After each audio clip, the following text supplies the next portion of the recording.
ఆ కమిట్మెంట్. అసలు ఈ ఎన్నికల్లో నేనే గెలుస్తానో లేదో నాకు తెలియదు, నేను ఓడిపోతానో లేదో నాకు తెలియదు, గెలుస్తానో లేదో నాకు తెలియదు. ఒకే ఒక్క హోప్ ఇచ్చింది నాకు, రాజోలు హోప్ ఇచ్చింది పోయిన ఎన్నికలు. ఈరోజు కూటమి ప్రభుత్వం చూస్తున్న 151 శాసనసభ్యులు కానీ 21 పార్లమెంట్ సభ్యులు కానీ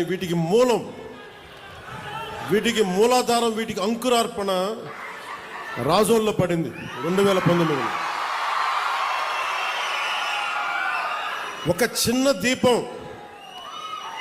మిగతా దీపాలని ఎలా వెలిగిస్తుందో, ఒక కొవ్వొత్తిని వెలిగించి ఎలాగ మిగతా 5 కొవ్వొత్తులు మనం ఎలా వెలిగించాము, 5 దీపాలు మనం ఎలా వెలిగించాము ఒత్తుల్ని, అలాగా నాకు 2019లో మీరు వెలిగించినది చిన్నపాటి ఆశ, మినుకు మినుకు అంటే విజయం. వెళ్ళిపోయిన ఎమ్మెల్యే,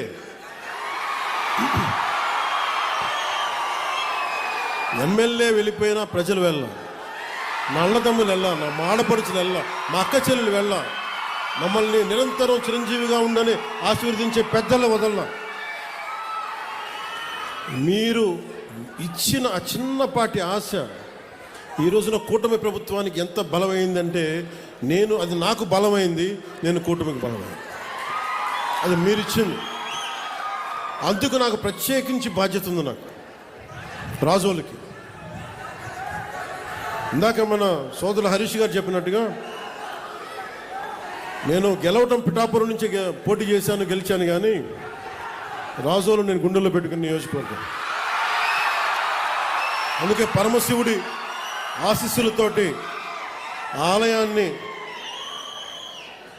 మొత్తం నేను అతి త్వరలో దానికి నిర్మాణానికి పూర్తి స్థాయిలో నా సహకారాన్ని దానికి అందిస్తాను. మనం పల్లె పండుగ 2.0లో రహదారులు దాదాపు 8,571 కొత్త రహదారులు నిర్మాణం చేస్తూ ఉన్నాం.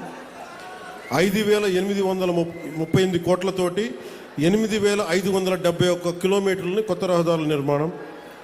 అలాగే మనకి గోకులాలు ఉంటాయి, మనకు ఆవుని గోమాతగా పూజిస్తాం. ఇన్ని సంవత్సరాల్లో ఎవరు కూడా ఇన్ని గోకులాలు కానీ ముందుకు తీసుకెళ్ళలేకపోయారు.